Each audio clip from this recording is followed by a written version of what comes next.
We welcome you back to For the Record. And as we look at the ongoing work in updating Pittsburgh International Airport, we are learning about the people that are training to complete that work and the innovative program helping them learn their skills. Here's a look.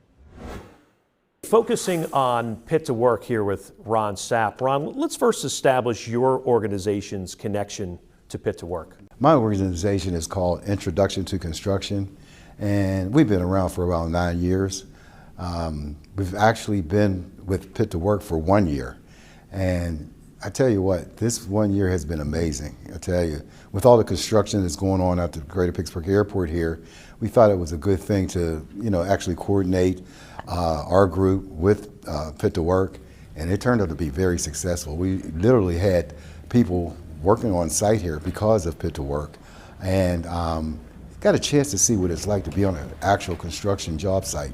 And this is like you can see, it's a huge site too. So we're dealing with multiple crafts too, not just one or two crafts, but all of the crafts are working on site. So it turned out to be great.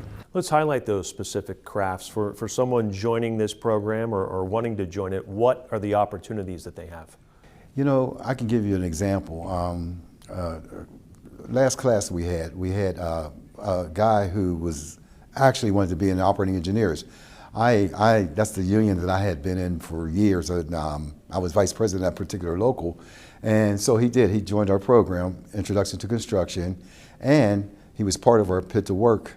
And I tell you what, he came out here and actually seen all the work that was happening out here, and he's seen the opportunity, and he really went hard at it. He told me he wanted to get in a union. He wasn't sure what union, but he came out here, and I tell you, he loved the laborers union. Okay, he got into the laborers union because of what he did here and our push, with the unions and our relationship with the unions. He was able to get into the laborers. But here's the key thing about that: we've been tied with Pit to Work for a year, and because of that opportunity, he got to see some of the other crafts also while he was on site.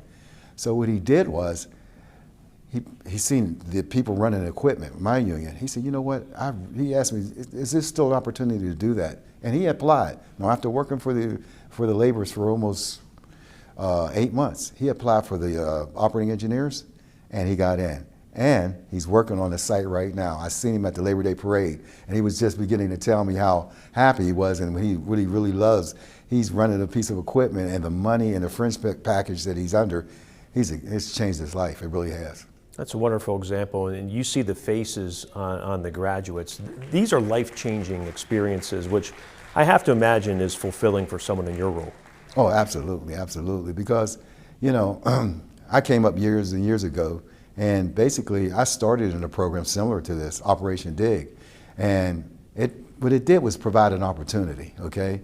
And that's what you want to do, provide an opportunity. And if you get the right person in and they really want to do this, and we show them what can happen if they do, it's a no-brainer. It's life-changing. It really is. And especially if you do, every college isn't for everybody, And if you want to get a job with good fringe benefits and good hospitalization, the union is the way to go.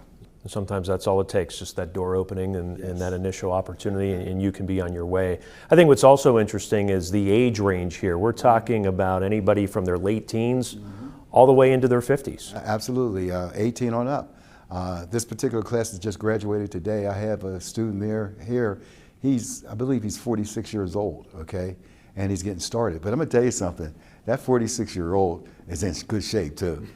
He really is. He surprised me. We had them over at the Ironworkers, and the Ironworkers have a 40-foot beam, and they teach you how to climb that beam with a harness on, and there's a bell at the top, and it's not easy. He was the first one that volunteered, and guess what? He went up the beam so quick. I was surprised myself, rang that bell and came back down, showed those young guys that, hey, he could still do it. So there is an opportunity for, older members also. He was ready for the moment. He was ready for the moment. You are fresh off of the ceremony here today Yes. for this year's graduating class.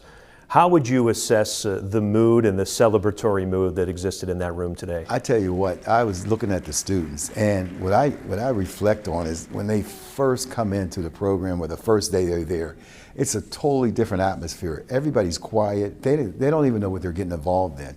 and then to watch them go through the process and to see them graduate today, they're totally different. It's very exciting, and they know that their lives are about to change. It really is. And I tell you what, I see some stars in this class too. I really do. So that's fulfilling for me. That's what drives me to continue to do this, because I've been in the unions for over 40 years, and to see the opportunities of these young people, I know it can happen. Still ahead. It actually helped redefine the Pittsburgh Airport as being innovative, forward-looking. An inside look at the energy model that powers the airport.